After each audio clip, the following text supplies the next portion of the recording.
Okay, here we go. Lesson number 8.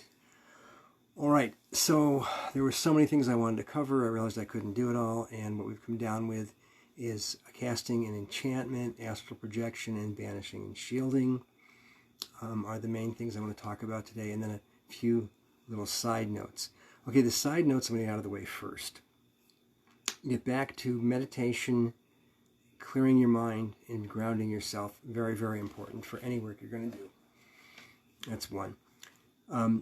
2, if you want a sense of how to detach yourself and from all that's going on around you and get yourself more in touch with what's greater than just being a human, or what we see as normal reality, I'd read the Tao Te Ching. It's spelled, depending, it's usually spelled Taotec. It's pronounced Tao Te Ching, usually. It's changed over the years since I first read it, when it was the Tao Te Ching. Anyhow, the Jane English translation, I think, I've read about 20 of them, translations, and the Jane English one to me feels like the most accessible, and the one that just sort of like drops it right in your lap, and you just stop with, you read one a day. That's all you got to do. And just like let yourself absorb that, and it will be amazing, monumental. For a perception, for understanding how perception affects our lives, our reality to a huge extent, more than we usually think. If you haven't seen What Dreams May Come with Robin Williams, I would look at What Dreams May Come. It talks about two people, a married couple, who die at different times. She commits suicide. Something happens bad to them. Their children die. She commits suicide after a while because she can't handle it. And he goes on living and eventually dies. They have totally different experiences of the afterlife. His is interesting and magical. Hers is miserable and horrible. It's like a hell realm, basically. And yet he's able to find her, and things happen. My point is that when you die, from the people that talk about having some idea of what happens afterwards, most of them say nothing happens, you're just, that's it, it's over. That's a very materialistic viewpoint. The next one is that you go to heaven or hell, and that tends to be in the Judeo-Christian Islamic version. And they kind of tell you how you get there, each one of those places, and how you don't get there, and what's waiting for you when you get there. I think that serves the organization that tends to institutionalize the religion as opposed to the religion itself. So I would not necessarily completely embrace that it's foreordained in so many ways. The thing I like about Buddhism, Tibetan Buddhism, the Tibetan indigenous religion, even Hinduism, is that there's many possibilities after you die. And you have opportunities, like with all religions, you have an opportunity in this lifetime to live a good life and not suffer after you die, or to lead a crappy life and suffer after you die. So for me, what makes the most sense is the sort of Buddhist version, which is that after you die, you go through these bardos, and with each one of them, you have a hell or a heaven that awaits you, and that is something you can get caught in. And you will be predisposed to get caught in one of those realms depending on how you lived your life and how you felt when you actually are dying. So that to me makes a lot more sense, and it gives you a chance to step back from it all and not get caught up in it, just like not this version of reality which is called samsara in Buddhism and Hinduism. So that takes care of that one. We talked about evoking and invoking last time a bit. I talked about it. And I said I wouldn't recommend invoking a demon into yourself. I don't think that's a good idea at all. If you believe it's a demon, yeah, I wouldn't go there because it's probably going to be very unpleasant for you. A god figure or some other entity that you feel is either neutral or very positive, that's a different story. You can work on that. Evoking a demon, which is where you pull a demon down into a circle, usually a protective circle that you've created to contain it. That's a different thing because it's not inside of you. It's not riding you. It's not taking you over. But while I think there's a lot of room for interpretation about demons and archangels and all these things and God forms, I think that my concern for people is that if they have not an idea of a demon, but they kind of have been informed by popular culture and their upbringing, then demon is going to be kind of like an unpleasant thing if they go deep inside their psyche. So as a way of seeing what can happen, what your struggles can be, even though it's outlandish, I would look at Constantine. Because he basically defeats demons or tries to all day long and struggles with them.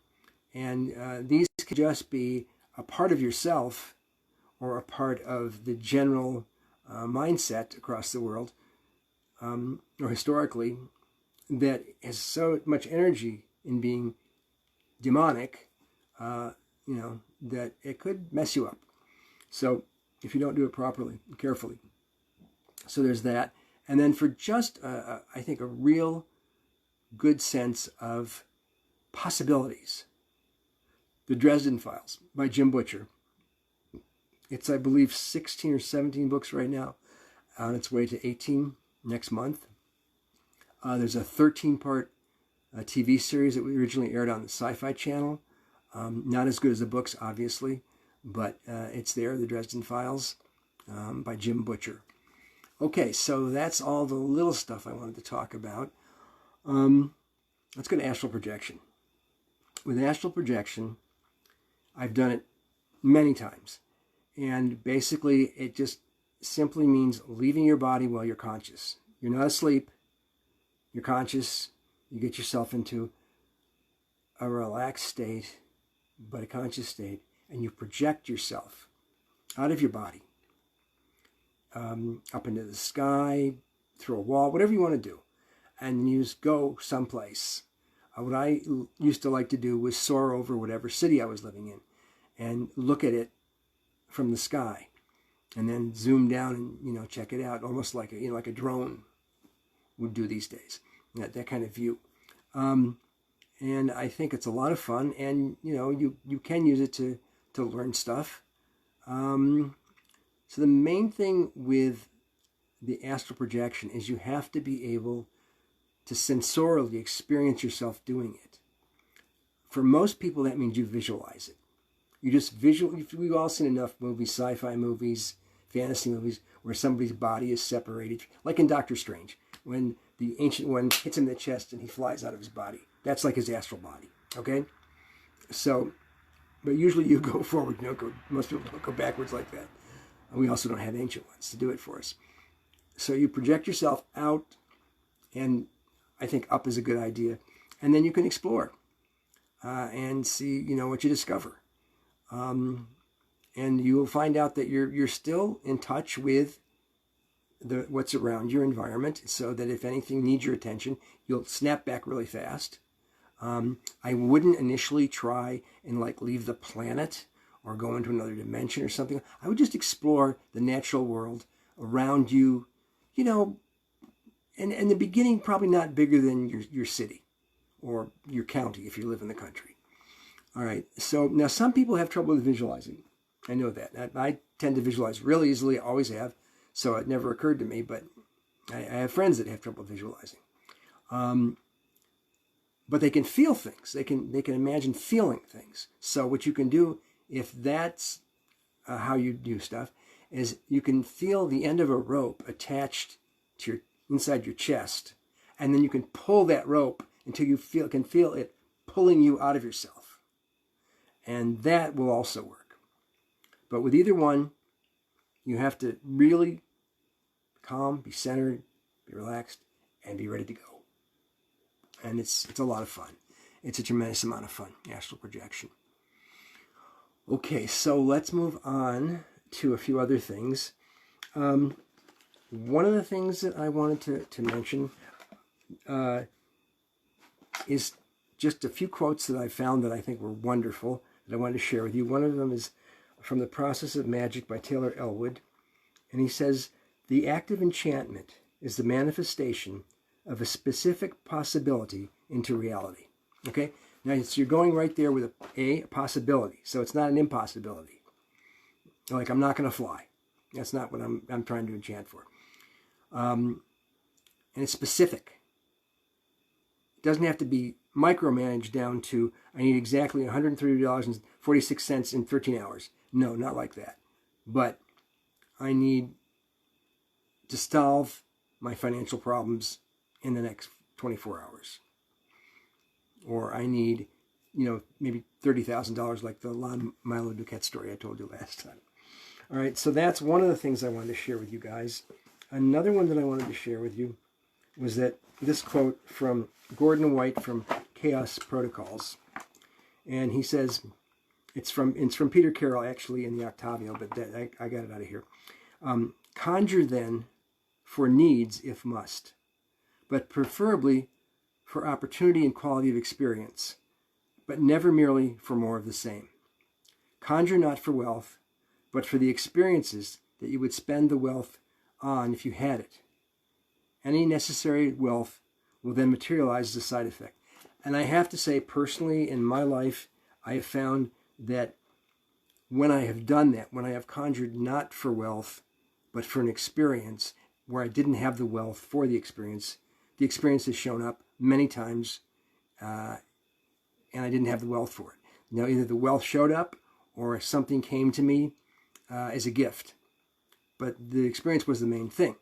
If you want to go to Hawaii or San Francisco or New York or LA, and you don't have the money to do it, but a friend of yours says, "Hey, how you doing? I haven't talked to you in a few years, and now I live in San Francisco, LA, whatever, New York, and I need a roommate, or if you want to come out and you can crash on my couch for a couple of weeks," well, then you only have to get there, and that's not that big a deal anymore. The big deal is having a place to stay when you get someplace. And there's other things that they happen if you want them to, because you conjure for the experience. And then sometimes it'll be the opposite. Sometimes it'll be, I was 23 years old. I had dropped out of college. I went to college late, and I stayed a long time. And I dropped out because I was just miserable in the program I was in, at the school I was at. And I decided to go to Outward Bound. And my classmates were like, "What are you doing?" And I said, I'm a junior, for God's sake, second semester junior in biochemistry, and I don't want to do it anymore. I don't want to be a doctor anymore. I don't want to be a biochemist. I don't know what I want to do, but I'm devastated because I've wanted to do this for years, and I've worked so hard at it. But I woke up in the morning and I knew it was over. I wasn't going to pursue it because there was no point, because I didn't want it. So I said, I'm going to go to Outward Bound. I've wanted to go to Outward Bound since I was 16. I never had the money. It's a private, for you guys don't know, it's a survival school. They're based around the country, around the world. There's one in Maine that I went to that was, at the time, was based on an island off the coast of Maine called Hurricane Island. And it was a 28-day survival school program where they taught you how to rappel down mountains, climb mountains, sail, survive in the sea, survive off the land, work together as a team. It was one of the most amazing experiences of my life. Anyhow, and I didn't have the money, and I didn't know how I was going to go, but I knew they had scholarships that you could apply for. So I applied for a scholarship, and it came back and said, you can have half the tuition. You've got to find the other half on your own. And I was like, I just dropped out of college. I don't have a job. I don't have any money. I'm paying my way through college. I don't have my loans. I've used up all my loans. I had enough to live on, but I couldn't give you guys the other half of the tuition. And I was telling my mother about it and how bummed I was. My mom didn't have any money. And she said, well, a few years ago, I loaned your aunt the exact same amount of money that you need. Let me make a phone call. So she called my aunt and said, hey, remember that money I loaned you like 5 years ago, you never paid me back? And my aunt goes, yeah. She goes, I need it now for my son. And she goes, oh, got it. Sent it. She gave the whole thing to me. I went. I had to hitchhike there. I didn't have transportation to get to Maine from New York, so I hitchhiked out there. Actually, I didn't hitchhike there. Excuse me. I hitchhiked back. The way I got out there was that another friend of mine said to me, oh, I want to go camping this weekend in Maine. Do you want to come along? There's like 3 of us going. And I was like, yeah, sure. And so I went camping in Maine the weekend before I went to Outward Bound. And she dropped me off at the docks. It was amazing. See, so like stuff just, it falls. If you're clear about what you want, if you're willing to do whatever you do, like I fill out the application for the scholarship, and you're willing to tell people, you can't be all afraid about telling people. Sometimes I've told people things that I wanted they laughed at me, or they ridiculed me, or they didn't want to be part of it anymore, or whatever I was doing. And other times they were like, most times they jumped on and said, yeah, how can I help? What can I do? Can I give you a ride? Can I loan you some money? Whatever. And it's always, not always, but mostly it's really worked out really well. Okay, where was that from? Okay, so, it was the other thing we just talked about. So basically now what I want to talk about was banishing and shielding. And banishing is like another one of these things that's insane in terms of how many opinions there are these days and how many books have different ways of doing it. And there's the Golden Dawn way of doing it, the lesser banishing ritual of the pentagram, if that's what it's called. And then there's a bunch of other stuff.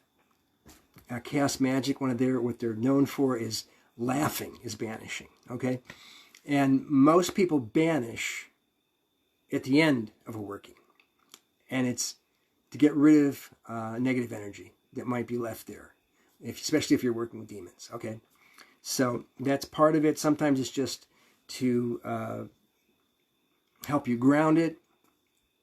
All right, there's another author, a wonderful author named R.J. Stewart, and he likes to do his banishing at the beginning because he feels that before you do any type of magical working, a ritual, you normally want to clean out the room. So you want to make sure the floor is clean, the dishes, if they're in the room, are clean.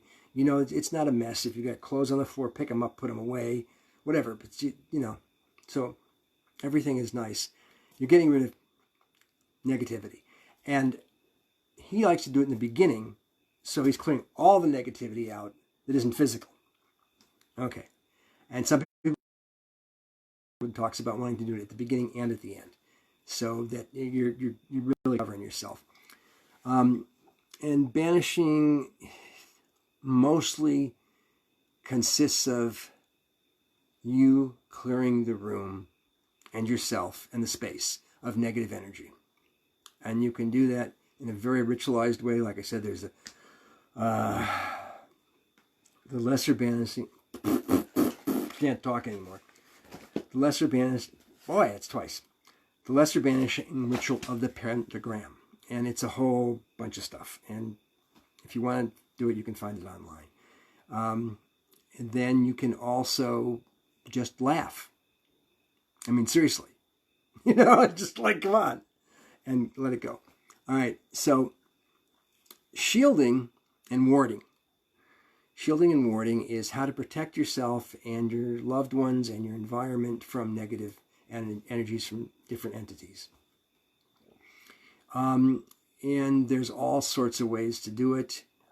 Most religions have some type of icon or totem that you can put up on your doorway. You can put up over the doorway. You can put it over the windows or under the windows. Any place where there's an entrance into your house. If you've got a fireplace, the chimney. So what you use for shielding and warding depends on what kind of magic you're following, what religion you follow, and what personal connections you have to whatever entities are out there. So, and you'll see, and if you watch the Dresden Files, you'll see that that's a big part of of magical protection is warding and shielding. Warding is stuff you put in place and leave there, and you can recharge it either directly, or you can have some way of it being recharged because of something else that you've cast with it. Shielding to me is more something like jewelry that you would wear, like a magic ring, like my red Garuda ring. That's shielding. That's to prevent negative energy. So, warding and shielding. Yeah, warding is you do it more consciously and make sure it's recharged and that it stays in place. And if you notice after you've put it in place that, you know, your home is a lot more pleasant to be in, that's great. But if you notice all of a sudden after a while that it seems the bad energy seems to be coming in again, then you need to recharge it. And you people are wondering, some people are wondering, how do you charge something? Again, it goes back to intent, focus, energy, input.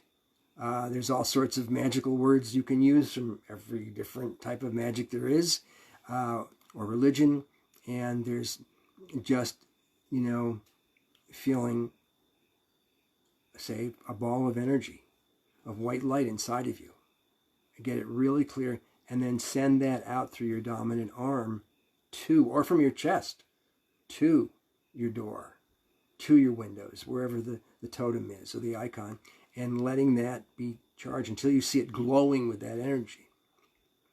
And if, again, visualization is a problem, then hear it humming with the energy or feel it vibrating with the energy. Any of those work. But the thing is to get from you to there. All right, casting and enchantment. All right, so casting is casting a spell. I'm not going to so much talk about that, but casting a circle. Casting a circle is a big part of most magical workings. Definitely a part of evoking a god form or a demon or any entity. And there's all sorts of circle casting you can do.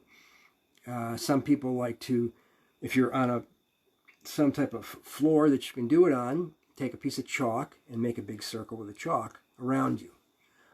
Some people have a piece of string or yarn or something that is, you know, big enough to make a circle, and then they spread it out on the floor because you have a carpet you have to work on, for instance. You want to make sure when you make your circle that it's at least, I would say, 2 feet longer than the width from the tip of your arm to the tip. You can't see this because but anyhow, from the tip of your arm, if your arms are stretched out and you're like in a T thing shape, then from the right tip to the left tip, plus 2 feet. So that gives you some room to maneuver. Once you have the circle in place and you charge the circle, then basically, once you've cast it, you do not want to step out of the circle until after it's over. Because once you step out of it, you've broken the circle. It's no longer there. It's no longer protective. And if you've been building it up, sometimes the circle is to hold in your energies. You're generating energy so that when you finally break it, you're sending out all that energy to charge something. But if you're worried about negative energies coming in, once you break it, the negative energy can come in. Your protection is just, it's gone. You know, it's just not there anymore. So definitely once you make the circle, don't step over it. Don't, if it's powder, if it's chalk, whatever, don't erase it, or, you know, be very careful with that. You can make a circle out of anything. It really doesn't matter as long as it's a continuous circle, as long as you visualize it with energy and the energy is really vibrating and bright and powerful. And basically I see just light coming up from it all around me. And I can see through the light because it's translucent, but it's there, protecting me. Okay, so there's a wonderful a witch named T. Thorne Coyle, who's written a few really good books. One of them is Evolutionary Magic.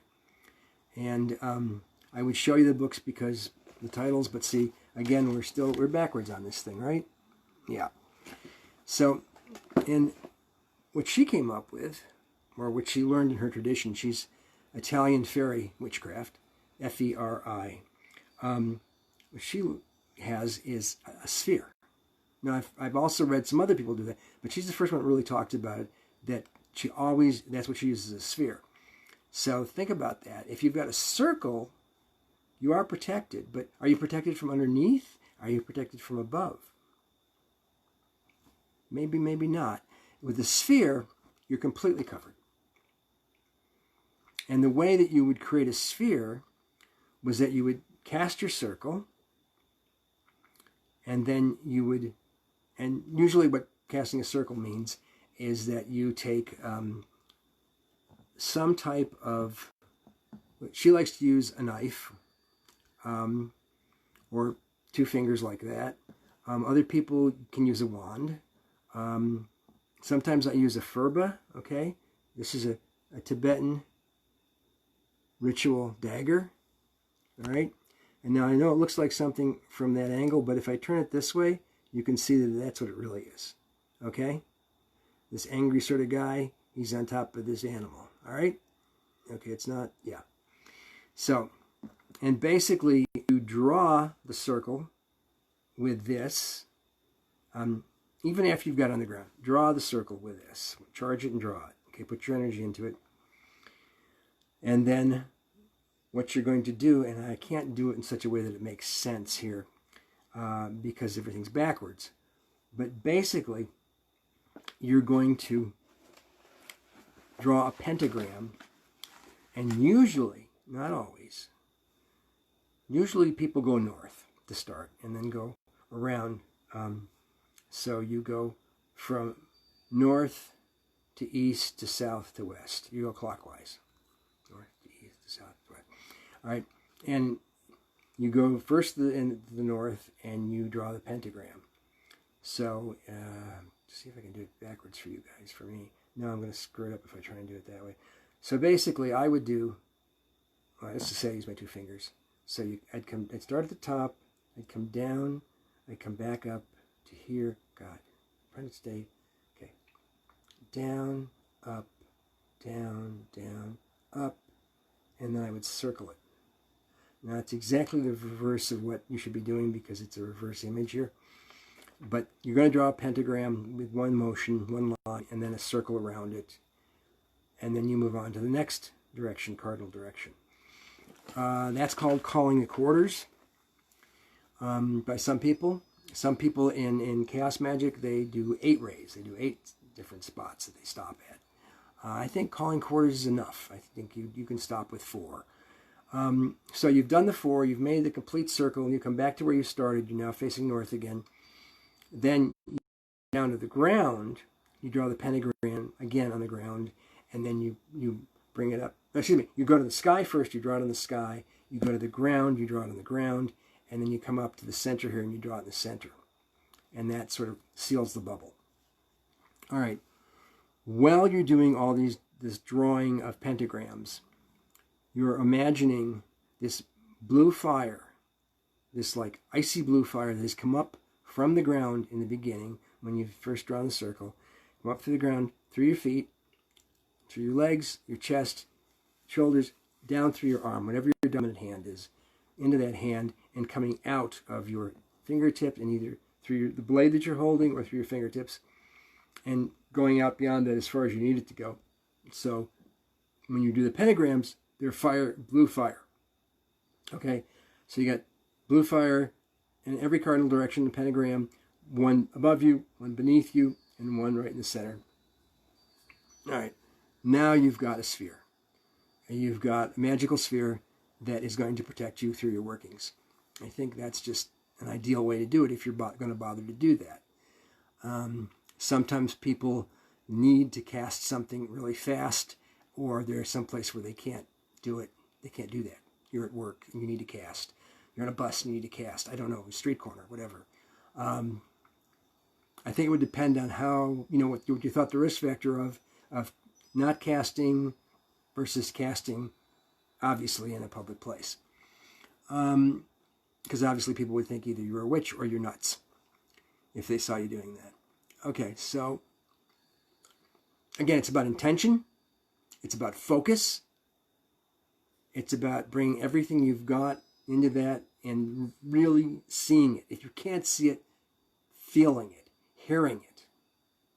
All right? I don't think smell and taste are going to work on this one. But you can feel it, you can hear it, you can see it.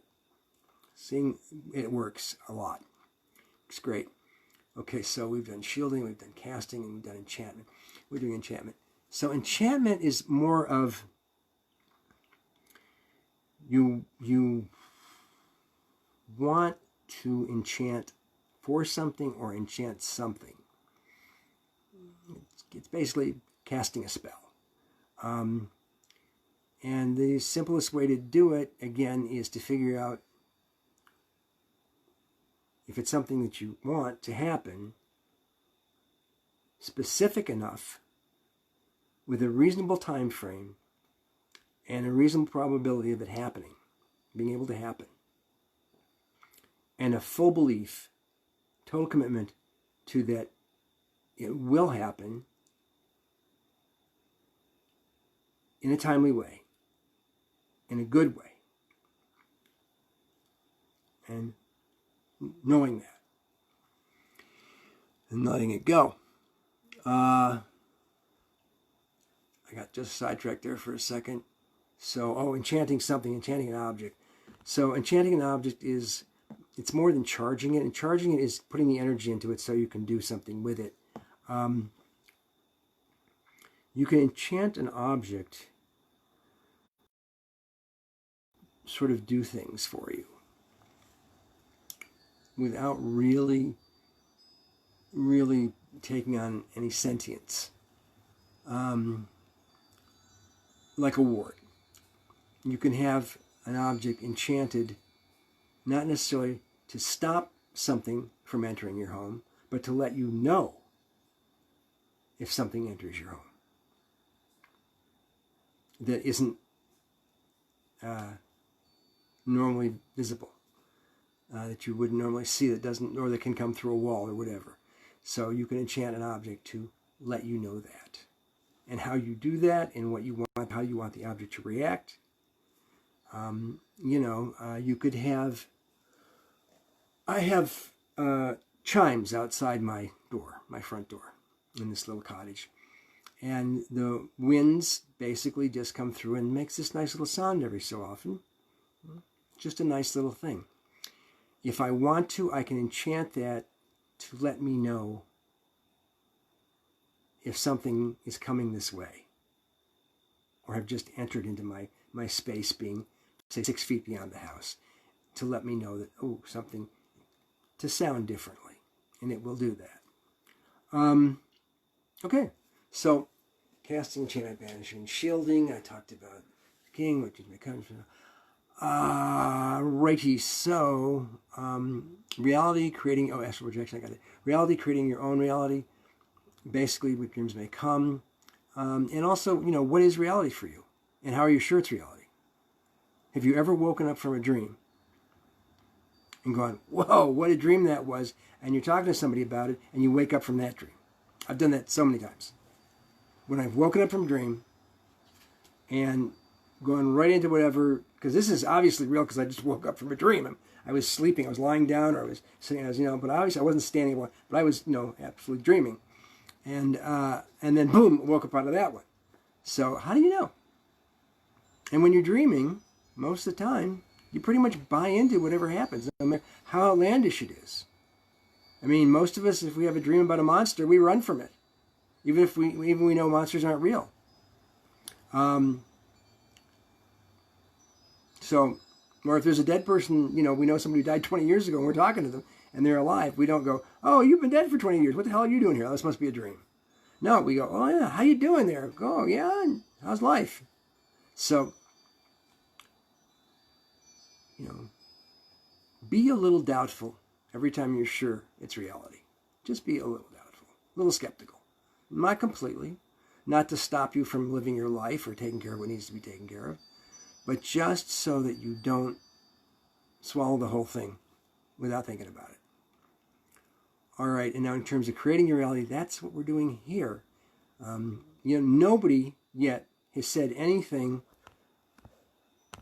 Wow, okay. Nobody yet has said anything about having tried any of the suggestions I've made. I'd love somebody to get back to me and say, oh, I've tried the dreaming thing, I did this, I did the color thing every day, whatever, and just how it's worked for me. Please try astral projection if you haven't done it before. Please try that. It may take you a couple of times, it may take you a couple of weeks, but you'll do it. As long as you go with the physical sensations, the sense that is most dominant for you, whether it's feeling or visualizing or hearing. Please do that. For this one, anything else I wanted to say today? I don't think so. It feels like I've gone on for a long time. All right. Next 2 classes, only 2 left. I want to talk about time magic. It's something that Taylor Elwood, I think is wonderful, has come up with, and some other people, and servitors and thought forms. Servitors and thought forms are both entities that you create. That's enough for now. So guys, have a great week. Have great dreams. Please try the astral projection. Please try the dream work stuff. And see where it gets you. And let me know. Somebody, send me a message. Type in comments, something. Let me know. If you want to come on camera, let me know that. Whatever. We can chat. Okay. Bye-bye.